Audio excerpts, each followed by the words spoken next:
untuk tahun ini aku bersyukur untuk pekerjaan yang aku dapatkan, yaitu menjadi guru. Walaupun aku mendapatkannya dengan secara tidak sengaja, alias aku coba-coba sebar lamaran. Dan jujur aku pun kaget. Kenapa kaget? Karena aku bekerja sebagai guru. Padahal background pendidikanku cuma D3. Gak ada hubungannya sama guru. Itu anak teknik. Dan itu kan guru kan harusnya kan SPD. Sedangkan aku bukan SPD. Ketika aku bisa masuk sekolah itu, sekolah asrama ini, yang maksudnya adalah sekolah asrama yang di lokasi tempat aku tinggal ini, itu merupakan kemurahan dari Tuhan. Dan sejujurnya saat interview aku nangis-nangis saat diinterview sama kepala sekolah, karena aku takut sekali. Aku sudah banyak lupa pelajaran kimia. Aku sudah banyak lupa perhitungan dan reaksi kimia. I mean, it's like almost 10 years ago, almost like itu cuma kayak 9 atau 8 tahun yang lalu lah, saat aku masuk sekolah kan umur 15 tahun, 10 tahun berarti ya, 10 tahun yang lalu. Tapi aku banyak yang lupa, lulus pun baru 2017 yang lalu. Dan jujur ketika aku lulus kimia, aku senang banget, bukan karena lulusnya, bebas dari perhitungannya, bebas dari reaksi kimia. Karena jujur, saat aku menempuh pendidikan kimia, itu bukan passionku sama sekali. Karena saat itu memang butuh kayak yang penting ada background pendidikan kalau aku secara pribadi.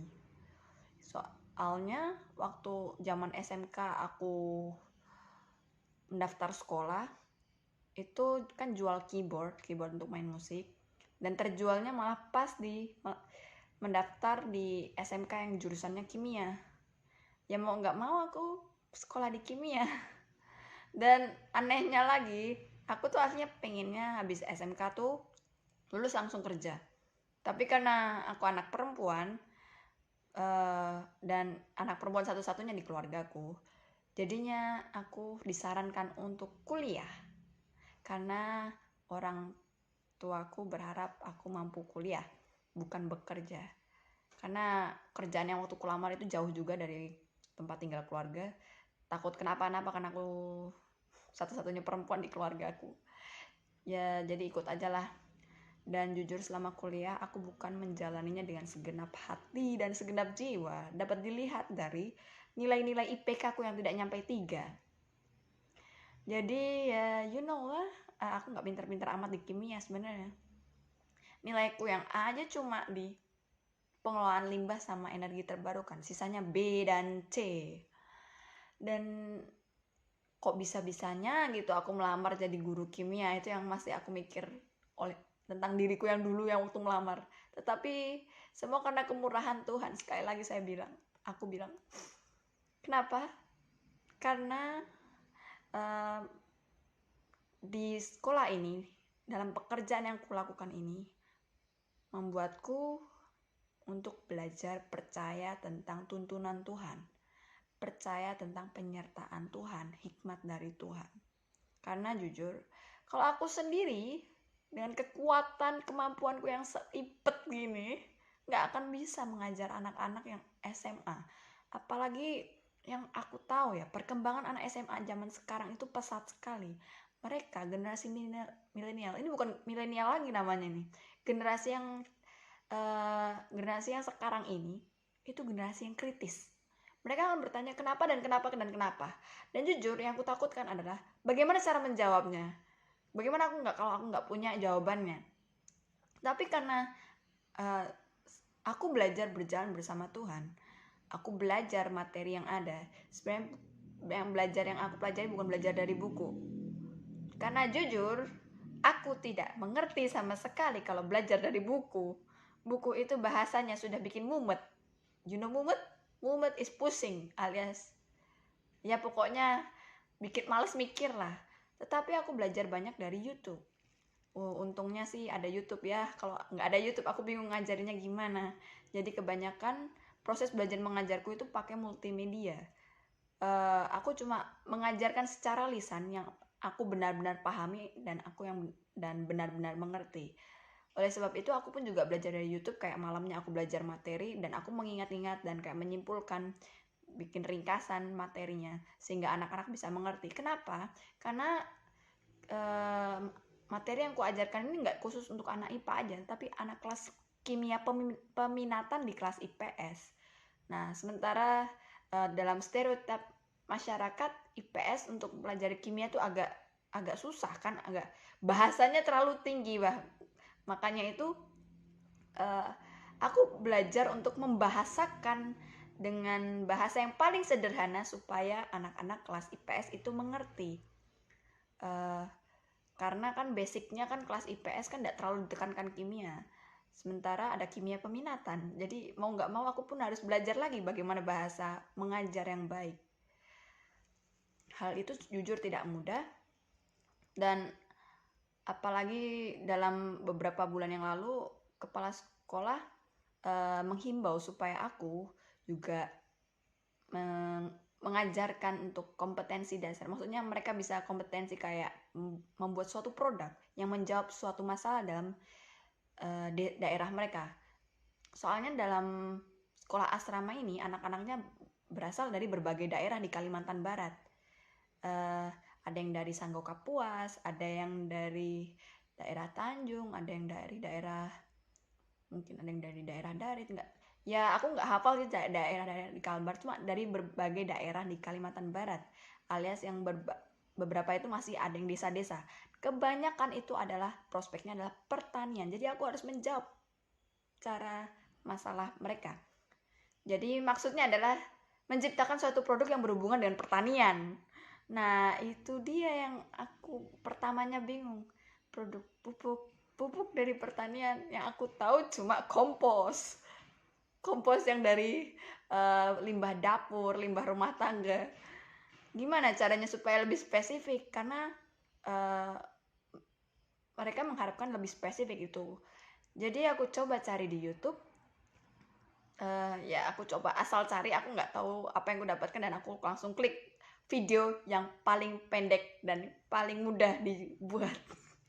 Jadi ya aku pilih kulit pisang. Dan jujur dalam video itu diaplikasikannya ke bunga, dan dalam video itu tidak ada video kayak data pengamatan hasil akhirnya gimana, cuma pembuatannya aja. Dan aku mikir ya sudahlah, coba aja, nanti kan juga tahu itu gunanya buat apa. Lalu ku aplikasikan materi tersebut kepada anak-anak kelas 11 IPA dan IPS, dan yang terjadi adalah berhasil. Karena pupuk dari kulit pisang itu mudah sekali, dan berhasilnya bagi mereka karena yang mereka aplikasikannya ke tanaman yang masih tunas-tunas gitu. Jadi saat tanaman tunas itu hasilnya jadi daunnya gede-gede, daunnya besar-besar. Sementara sebelum aku aplikasikan materi tersebut ke murid-muridku, aku coba itu ke cabai yang ditanam oleh ibuku. Jadi bukan nanam cabai, tapi hasilnya itu hampir mati cabenya, karena mungkin soal musim di Kalimantan ini tidak menentu, kadang hujan, kadang bisa panas. Jadi kayak misalnya siangnya panas sekali, malamnya langsung hujan. Hujannya tuh bukan hujan biasa, hujan angin.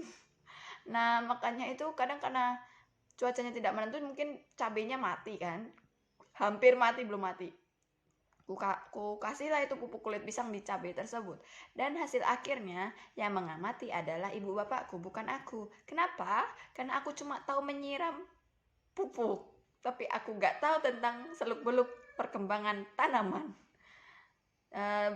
Aslinya itu nggak boleh juga ya, harusnya kan sebagai guru yang profesional, untuk sebagai pengamat hasil praktek yang profesional tuh harusnya diamati sendiri. Cuma ini yang ngamati ibu bapakku. Mereka sampai mengamati detail-detailnya, sampai berapa hari mereka berbuah lebat, kayak maksudnya tanaman itu berbuah lebat. Ternyata mereka hitung itu adalah 10 hari berbuah lebat, dari hasil yang hampir mati menjadi berbuah dan maksudnya kayak berbunga dan berbuah lebat. Dan akhirnya yang mengambil kesimpulan itu pupuk jenis apa, itu bukan aku, tetapi bapakku. Kenapa? Karena bapakku mengamati bahwa dari hasil pupuk itu, yang hasilnya itu memang buahnya lebat, berarti itu adalah jenis pupuk perangsang buah. Aku baru kali ini dengar jujur, karena aku nggak ngerti seluk-beluk pertanian.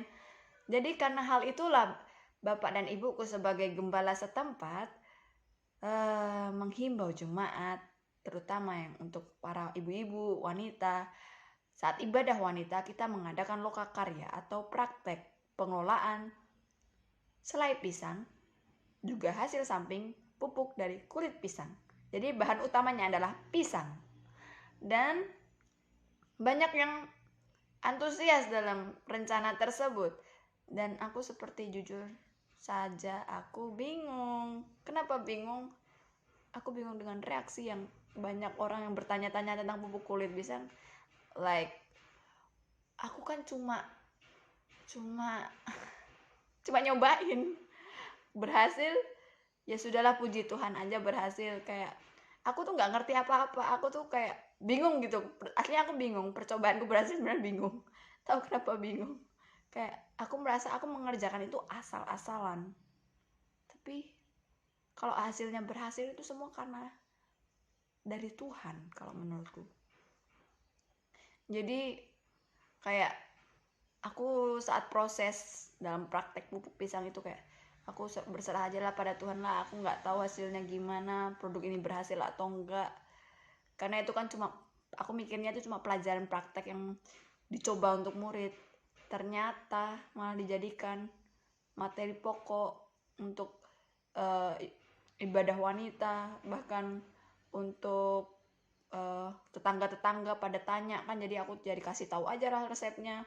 Walaupun aku nggak tahu itu berapa mili air yang dibutuhkan, belum aku teliti lagi. Berapa gram pisang yang dibutuhkan itu belum aku teliti lagi sebenarnya. Makanya saat aku menemukan pupuk kulit pisang itu, ibu bapakku menyarankan untuk aku meneliti pupuk itu lebih dalam lagi, supaya saat aku melanjutkan studiku, rencana studi S1, bisa dijadikan bahan skripsi atau bahan pengembangan saat kuliah. I was like, okay. Tapi oke-nya gak ikhlas. Kenapa? Karena jujur aku orangnya rada males. Jadi ya, tapi aku akan menjalani itu. Like, I will do my best walaupun aku gak ngerti. Ya kayak di Mazmur lah. Di Mazmur Daud mengatakan, aku ini dungu di hadapanmu, di hadapan Tuhan. Seperti kayak keledai bodoh yang di sampingnya tuh ada Tuhan. Jadi cuma sekedar ikut aja lah tuntunan Tuhan. Jadi ya, dari kesimpulan kesaksianku ini, pupuk itu berhasil bukan karena kehebatanku. Dan aku bisa masuk jadi ngajar, jadi guru, itu juga bukan karena kuat dan gagahku, tetapi itu karena Tuhan yang memberikan hikmat. Karena aku berserah sama Tuhan, ya nurut aja lah daripada nggak nurut sama sekali kan. Ya sama kayak ceritanya Yunus lah. Yunus kan juga nggak mau beritakan tentang pertobatan di Niniwe. Dia kan agak kepeksa gitu kan. Ya itu yang ku alami sebenarnya. Cuma karena Tuhan lah yang punya rencana yang terbaik, jadi aku percaya aja. Dan itulah hasil yang jadinya ketika aku percaya dan aku bisa jadi berkat. Itu cuma untuk kemuliaan nama Tuhan, bukan karena kuat gagahku. Dan jujur, Tuhan memberikan berkat yang bagiku tuh like amazing banget. Bukan soal pupuknya, bukan, but appreciate it. You know, like aku tuh bahagia sekali, bersyukur sekali dapat penghargaan dari orang. Maksudnya murid-muridku pada antusias mau mengembangkan produk yang aku coba yang ternyata asal-asalan. Like aku baru kali ini merasa dikagumi sama murid-murid. Aku baru kali ini bisa jadi inspirasi untuk murid-muridku. Like, Tuhan tuh menjawab harapan dan doaku yang dulu-dulu. Tuhan, aku pengen jadi inspirasi bagi banyak orang. Karena jujur, di masa lalu aku tuh orangnya minder kan. Mungkin masih sampai hari ini masih minder sebenarnya, tapi sudah agak berkurang, gak separah dulu. Kayak aku coba untuk cari perhatian. Aku belajar dengan rajin supaya dapat ranking. Sebenarnya tuh cari perhatian. Aku ingin menunjukkan, ini loh aku pintar, ini loh aku sudah berusaha yang terbaik. Tapi aku iri, ternyata orang-orang yang aku cari perhatian kan, ini kayak entah siapa aja lah yang aku cari perhatian ini, lebih memperhatikan orang lain. Like, I admit that I am the worst because I seeking attention. Tapi ketika aku menurut dengan rencana Tuhan yang ini, aku tidak perlu lagi mencari perhatian. I mean like, bukan soal perhatian, tapi dari segi hasil cobaku, hasil kerja kerasku, aku dihargai, aku menjadi inspirasi, aku menjadi teladan untuk murid-muridku, itu sudah lebih dari cukup. I hope it will bless you all. Terus berharap pada Tuhan, terus percaya pada tuntunan Tuhan, walaupun kita berada di situasi yang gak enak, walaupun kita berada di situasi yang tidak pernah kita inginkan sama sekali. Jadi percayakan semuanya kepada Tuhan. Tetap belajar mendengarkan suara Tuhan. Karena Tuhan akan menjawab apa yang menjadi pergumulan kita, apa yang menjadi harapan kita di masa-masa yang lalu, ataupun sampai masa sekarang Dia akan menjawabnya. Thank you. God bless you.